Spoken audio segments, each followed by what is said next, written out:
2019년 4월 17일 새벽 4시 25분경 경남 진주시 가좌동의 한 아파트에서 난데없이 불길이 치솟기 시작합니다. 4층의 한 집에서 시작된 이 불은 복도로 번졌고요. 연기는 사방으로 뿜어져 나갔습니다. 당시에 잠들어 있던 아파트의 주민들이 놀라서 집 밖으로 빠져나왔고요. 계단을 통해서 대피하기 시작합니다. 119 신고센터에도 화재 신고가 속속들이 접수가 됐는데 어느 순간부터는 이 걸려오는 신고 전화의 내용이 전과는 다르게 심상치 않게 바뀌고 있었어요. 자, 오전 4시 29분에 접수된 첫 신고에서는 아파트에 불이 났다, 빨리 좀 와달라, 이런 화재 신고만 접수가 됐었는데 6분 정도 지난 두 번째 신고부터는 신고 내용이 전과 달라집니다. 사람이 막 다쳐서 엉망이 됐다. 지금 사람들이 비명을 지르고 돌아다니는데 119가 한 대도 안 온다. 이런 내용들이 지속적으로 접수가 되기 시작을 한 거죠. 그러다가 네 번째 신고가 들어오는데 이상한 아저씨가 있고 여기 몇 명이 칼에 찔렸다라는 내용이 접수됩니다. 119 근무자는 경찰이 같이 가고 있으니까 일단은 대피부터 해라, 이렇게 당부를 했다고 해요. 그런데 이후의 상황은 더욱 급박해져요. 자, 다섯 번째 신고자가 119의 응대가 끝나기도 전에 비명을 지르면서 아이가 칼에 찔려 숨을 쉬지 않는다라는 말을 하는 거예요. 그리고 그 비명과 함께 전화가 툭 끊어집니다. 자, 그 시각에 112에도 전화가 폭주했어요. 화재 발생 직후에 경찰에는 무려 14건의 신고가 접수됐는데요. 이 신고 내용을 좀 종합을 해보면 누가 지금 사람을 찌르고 있다. 사람들이 계속 비명을 지르고 칼에 맞고 있다. 여자애들이 살려달라고 소리를 지르고 있다. 우리 집 3-4m 앞에 시신이 있다. 지금 범인이 칼을 들고 있어서 사람들이 밖으로 나오지 못하고 있다. 상상만으로도 이 장면이 아주 충격적이죠. 경찰과 구급대가 확인한 이 현장의 상황은 예상보다 훨씬 심각했어요. 당시 실제 사진입니다. 정체불명의 범인인 이 남성이 2층 비상계단에서 아파트 주민 10여 명과 관리사무소 직원 1명에게 마구잡이로 칼을 휘둘렀던 거예요. 구급대가 급히 이 흉기에 찔린 사람들을 병원으로 후송을 했는데요. 안타깝게도 이 중에 5명이 사망을 했습니다. 그리고 7명이 부상을 입었고 10명의 주민이 연기를 흡입해서 입원 치료를 받게 돼요. 소방 관계자의 말에 따르면 현장에 도착을 했을 때 이 최종 사망자들 있잖아요. 이분들 중에 대부분이 이미 현장에서 사망해 있는 상태였고요. 급소를 찔려서 즉사한 것으로 보였다고 밝혔습니다. 조용한 새벽에 벌어진 화재가 5명의 사망자와 17명의 부상자가 발생한 대참사로 번진 거죠. 불행 중 다행으로 살아남았었던 부상자들이 있었죠. 근데 이분들도 사실 상태가 너무 안 좋았어요. 한 명은 척수가 손상이 돼서 몸 왼편의 팔다리를 평생 쓸 수 없게 됐고요. 주민들을 대피시키던 29살의 관리사무소 직원은 범인의 칼에 얼굴을 찔려서 광대가 함몰되는 큰 부상을 입게 됩니다. 여러분, 근데 뼈가 함몰될 정도면 저는 이 말을 듣고 나서 그렇게 강한 힘으로 아무렇지 않게 사람의 얼굴을 찌르는 이 범인의 너무나도 악한 모습이 상상이 돼서 소름이 돋더라고요. 구급대는 피해자들을 병원으로 옮겼고요. 그 사이에 경찰은 칼을 휘두른 범인 검거에 나섭니다. 현장에 도착하자마자 2층 복도에서 이 경찰이 범인을 발견해요. 그런데 양손에 회칼을 들고 있습니다. 사실 사망한 피해자들도요, 화재 때문이 아니라 범인이 휘두른 이 흉기 때문에 사망했었죠. 다 자고 있는 새벽에 무시무시한 회칼 2개를 양손에 들고 사람들에게 무자비하게 휘둘렀던 이 범인은 대체 누구였을까요? 낯익은 얼굴일 거예요. 검거된 범인의 정체는 42세의 안인득이었습니다. 피해자들과 같은 아파트에 살고 있었던 사람이었어요. 별다른 직업이 없었고요. 기초생활 수급을 받으면서 혼자 살던 사람이었습니다. 자, 지금부터는 경찰 조사를 통해서 밝혀진 이 사건의 전말에 대한 이야기를 한번 해볼게요. 안인득은 한 달 전 시장에서 범행에 사용할 칼 2자루를 구입합니다. 그리고 사건 당일 새벽 1시 반경에 인근 셀프주유소에서 휘발유를 사서 집으로 돌아와요. 그리고 새벽 4시경 자신의 집 부엌과 싱크대에 휘발유를 부어 불을 지르고 미리 사뒀던 칼 2자루를 챙겨서 2층 계단으로 갑니다. 불이 나면 내려올 사람들을 기다리고 있었던 거예요. 자, 근데 도대체 왜 그랬을까요? 조사 초기에는 정확한 범행 동기가 뭔지 좀처럼 파악이 되지 않았다고 해요. 안 씨는 검거 직후에 임금 체불 때문이라고 언급을 했었어요. 그런데 경찰이 조사를 해보니까 안 씨에 대해서 임금이 체불됐다거나 그런 사실은 확인이 되지 않았다고 합니다. 그리고 조금 이상했던 거, 이 안인득의 모습에서 조금 이상했던 게 되게 조용하다가도 갑자기 혼자서 횡설수설 이런 모습을 보여요. 저지른 범행들을 봐도 상당히 엽기적이잖아요. 그래서 이런 행동이나 저질렀던 범행 등을 바탕으로 정신질환 가능성이 되게 높아 보였습니다. 그리고 실제로도 그랬어요. 안인득은 2010년에 폭력 사건으로 구속된 적이 있었습니다. 그런데 그때 당시에 공주치료감호소에서 1개월간의 정신감정을 통해 조현병 판정을 받은 기록이 확인돼요. 조현병 환자였던 거죠. 자, 그러면 끝까지 치료를 제대로 받았냐? 이게 중요한 부분일 텐데 당시에 보호관찰 3년 처분을 받았고요. 2015년 1월부터 2016년 7월까지 정신과 통원 치료를 받아요. 그런데 본인의 거부로 더 이상의 정신과 치료는 진행되지 않았다고 합니다. 안인득을 직접 대면했던 한 프로파일러는 체포 당시부터 안인득과 정상적인 대화가 안 됐고 안인득이 계속해서 하는 말, 내가 피해자다. 나를 괴롭히는 세력들로부터 나를 보호하려고 한 것이다. 이런 말만 반복했다고 합니다. 이 사람은 나중에 그 체포되고 나서 이제 기자들이 와가지고 막 질문할 때도 계속 이런 답변을 반복해서 얘기하는 모습을 볼 수가 있어요. 자, 그리고 하는 말들도 잘 들어보면 누군가와 대화를 한다기보다는 독백을 하는 것에 좀 가까웠어요. 기분이 어떤지, 칼에 베인 손가락은 괜찮은지 이런 질문을 하면 답은 그냥 하는 둥 마는 둥 하다가 또 갑자기 누구도 나를 돕지 않아서 내가 직접 나설 수밖에 없었다. 이런 뭔가 혼잣말 같은 이상한 말들을 계속 했던 거죠. 그리고 안인득을 살펴보면 보통의 우리가 상상하는 알고 있는 그런 조현병 환자들하고는 조금 다른 부분도 있었습니다. 보통 조현병 환자의 경우에는 개인 위생 관리가 잘 안 된다고 해요. 그리고 대화 방식 자체가 현실하고 좀 동떨어져 있는 경우가 많거든요. 근데 안인득의 경우에는 손톱이 아주 깔끔하게 정리가 되어 있었습니다. 이 손톱뿐만 아니라 그 외의 위생 관리들도 굉장히 잘 되어 있는 편이었어요. 이 프로파일러의 분석, 아마도 이 안인득은 주변 사람들에게 평소에 정신질환자라기보다는 조금 화가 많은 사람, 화가 많이 나 있는 이런 사람으로 인식됐을 것이다 라고 추측을 했습니다. 그리고 안인득이 이 범행 과정과 장면들까지 똑똑하게 기억을 하고 있었거든요. 근데 이런 걸 본인이 이제 기억을 하고 떠올리는 과정에서 어떤 죄의식이라던가 윤리의식이라던가 이런 것들은 찾아볼 수가 없었어요. 처음부터 끝까지 자기 안에 폐쇄적인 사고에 갇혀 있었던 거죠. 5일간 이어진 진술 끝에 프로파일러는 안인득이 정신질환자가 맞다는 결론을 내립니다. 자기 증상에 매몰되어 있어서 일반적인 대화는 좀 불가능하지만 진술에는 일관성이 있었고 거짓을 말하는 것은 아니라고 판단해요. 진짜로 자기가 피해를 입었다. 그래서 나를 방어하기 위해서 타인을 공격했다. 라고 스스로가 믿고 있다는 거예요. 자, 그러면 이 사건이 벌어지기 전에 어떤 일이 있었는지를 좀 알아봐야 될 것 같아요. 사건 발생 한 달 전인 3월부터 이 안인득의 폭력 증세가 되게 심해져요. 이미 이 아파트 주민들을 상대로 여러 차례 행패를 부렸고요. 신고도 여러 차례 당했습니다. 아파트 주민에게 시비를 걸고 지나가던 아무 죄 없는 행인을 막 때리고 이웃집에 오물을 투척하고 이런 말도 안 되는 사건들이 계속 이어져 왔던 거죠. 안 씨하고 같은 아파트에 살던 한 주민이 이달 초에 안 씨가 자신의 집 베란다에 서서 고함을 지르고 욕하는 걸 2차례 봤다고 진술을 했었어요.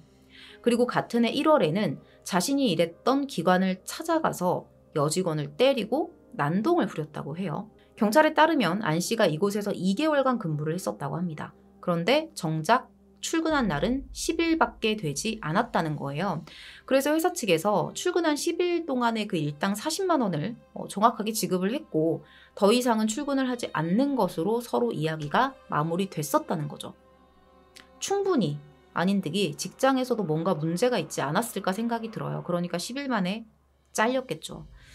그런데 갑자기 안 씨가 자신이 그만둔 직장 사무실에 나타나서 난동을 피웠다는 거예요. 당시의 처벌은 그냥 벌금형에 그쳤다고 합니다. 충분히 위험한 사람인데 그냥 벌금형으로 끝났던 거예요. 자, 이뿐만이 아니었어요. 그 안인득이 살던 집 바로 위층에 여고생 최양이 살고 있었어요. 이 여고생은 숙모하고 함께 살고 있었습니다. 유가족에 따르면 이 안 씨가 느닷없이 최양의 숙모에게 찾아왔대요. 그래서 하는 말이 벌레를 던지지 마쇼, 이런 말도 안 되는 황당한 항의를 하고 돌아갔다는 거예요. 당연히 이 숙모는 벌레를 던진 적이 없습니다. 그래서 우리 집에서 던진 거 아닙니다. 다른 집에 한번 물어보세요. 이렇게 말을 해요. 그런데 이날 이후에 안인득이 뭔가를 알아내요. 이 집에 여성 2명만 산다는 걸 알게 된 거예요. 그리고 그때부터 그들을 괴롭히기 시작합니다. 여러분들이 이 이야기를 좀 들어보시면 좀 느끼시겠지만 약간 자기보다 약하다고 생각하는 사람들을 위주로 좀 괴롭혀요.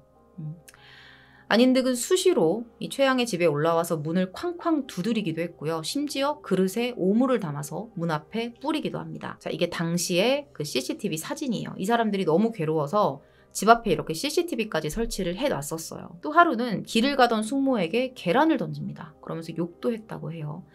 오죽했으면 이렇게까지 했겠어요. CCTV까지 설치를 했겠어요. 그리고 범행 한 달 전에 진짜 이 미친놈이 최양이 하교 중인데 뒤에서 따라오는 거예요. 그래서 이미 이 사람이 어떤 사람인지를 알잖아요. 최양은. 얼마나 무서웠겠어요. 그래서 급히 집으로 들어갑니다. 그랬더니 밖에서 막 문을 두드리면서 위협하기도 했어요. 이거 정말 성인인 여자분들이 겪어도 되게 무서운 일이거든요. 정말 겁을 많이 먹었을 것 같다는 생각이 들어요. 자, 그래서 경찰에 수차례 신고도 했습니다. 하지만 상황은 전혀 달라지지 않았어요. 당시 유가족들은 경찰의 늑장 대응 때문에 이런 참사가 발생했다고 주장합니다. 제가 앞서 말씀드렸지만 안인득이 그동안 너무 이상한 짓들을 많이 했고 신고도 그만큼 들어갔었거든요. 충분히 이전에 이런 참사를 막을 기회들이 있었고 몇 가지 기록만 조회를 해보면 이 사람의 정신 상태가 어떤지도 알아낼 수가 있어요. 그런데 때마다 보였던 그 경찰의 미온적인 대처가 이 사건을 키웠다는 거예요. 실제로 주민들이 이 안인득의 폭력 행위에 대해서 경찰 출동을 요청한 신고가 2018년 9월 26일부터 2019년 3월까지 모두 8건이나 됐습니다. 특히나 3월 3일부터 13일까지 그 열흘 사이에만 5건이 집중돼 있었어요. 사실 이 정도면 좀 더 집중적으로 좀 관리를 했어야 하는 게 아닌가 싶습니다. 이 중에 6건의 신고 녹취록이 공개가 됐는데요. 이 녹취록에는 공포에 시달리는 이 주민들의 급박한 목소리가 담겨 있었습니다. 반면에 경찰의 응대는 느긋했어요. 경찰은 출동 후에도 안인득에 대해서 대부분 계도 조치 후 현장 종결 처리를 합니다. 최양의 집에 오물을 뿌린 날도 이 경찰은 발생보고 이것만 하고 사건을 종결해요. 적절한 조치가 취해진 적이 없었던 거예요. 복지를 담당하는 주민센터 또한 안인득의 상태에 대해서 몰랐다는 답변만 내놓습니다. 그리고 이 안인득의 결정적인 범죄를 막을 수 있었던 마지막 기회가 있었어요. 사건 발생 한 달 전이었는데 진주 시내 한 호프집에서 안인득이 술을 마시고 있었습니다. 근데 이 호프집 앞에 주차된 차를 보고 불법 주차가 어떻다 하면서 시비가 붙었던 거예요. 더 황당한 건 안인득이 가지고 있던 망치를 꺼냈다는 겁니다. 술 마시러 가는데 망치를 왜 챙겼을까요? 결국 경찰이 그를 체포해서 검찰에 송치를 했는데 이 안인득의 친형에 의해서 합의가 되면서 그냥 벌금형을 선고받게 됩니다. 다음 날 풀려나요. 유치장에서 풀려난 직후에 이 안인득의 친형은 동사무소, 시청, 경찰서 등을 찾아다니면서 동생을 정신병원에 입원시키려고 계속 노력을 해요. 그런데 본인이 입원을 강하게 거부했기 때문에 입원이 실제로 이루어지지는 않았다고 합니다. 이게 어떻게 된 거냐면 안인득이 보호 의무자가 없어요. 그래서 보호 의무자에 의한 진단이나 강제 입원이 되지 않는 상태였고요. 경찰에서는 민원 우려가 있기 때문에 응급 입원에 소극적이었다고 합니다. 행정 입원조차도 제대로 작동하는 체계가 아니었죠. 가족들이 더 감당이 어렵다고 판단해서 정신병원에 입원 신청을 했었는데 병원에서는 환자 본인의 동의가 필요하다면서 안인득의 위임장을 요구했다고 해요. 분노한 유족들은 이번 사건이 국가가 책임을 다하지 않아서 발생한 재난이고 국가기관의 책임 인정, 경찰의 사과가 있기 전까지는 장례를 치를 수 없다면서 무기한 장례 절차를 연기합니다. 경찰은 신상공개심의위원회를 열었고요. 안인득의 신상을 공개하기로 결정을 해요. 조사를 마친 안인득은 살인 및 방화 혐의로 재판에 넘겨집니다. 국민참여재판으로 1심이 진행이 됐는데 여기서 배심원 만장일치로 안인득을 유죄라고 판단해요. 당연한 결과죠. 배심원 9명 중에 8명이 사형 그리고 1명이 무기징역을 결정합니다. 재판부도 당시 범행의 경위 그리고 안인득의 행동 등을 종합하면 사물을 변별할 능력이 미약한 상태라고 볼 수 없다라면서 사형을 선고합니다. 여기서 사형 주문을 읽자마자 안인득이 막 소리를 지르고 난동을 피우다가 끌려나갔다고 합니다. 이후에도 안인득은 심신미약을 주장하며 항소했고요. 2020년 6월 24일 항소심에서 재판부가 심신미약 상태를 인정합니다. 1심 판결을 깨고 무기징역을 선고해요. 잔혹한 범행이지만 사물 변별 능력과 의사결정 능력이 저하된 상태에서 범행을 저질렀기 때문에 형을 감경한다 라는 거죠. 제가 범죄자를 이해해보고자 하는 그런 목적의 내용은 아니지만 일단 과거부터 어떤 사람이었는지는 좀 알고 싶었어요. 주변인들에 따르면 20대 초반까지는 순한 성격의 그냥 평범한 청년이었다고 합니다. 경남 김해의 한 공장에서 일을 했었는데 여기서 사고를 당해서 허리를 다쳤대요. 이때부터 그의 성격이 변했다라고 주변 사람들은 이야기를 해요. 당시에는 폭력적인 성향보다는 약간 피해망상 같은 이런 정신적인 문제를 보였다고 하는데 예를 들어 가족이 밥을 주면 독 탄 거 아니야? 뭐 이런 말을 하기도 했고요. 현재 모습과 흡사하죠. 이후에 증세가 심해지면서 고교 졸업장을 따기 위해 뒤늦게 들어간 방송통신고 과정도 그만뒀다고 합니다.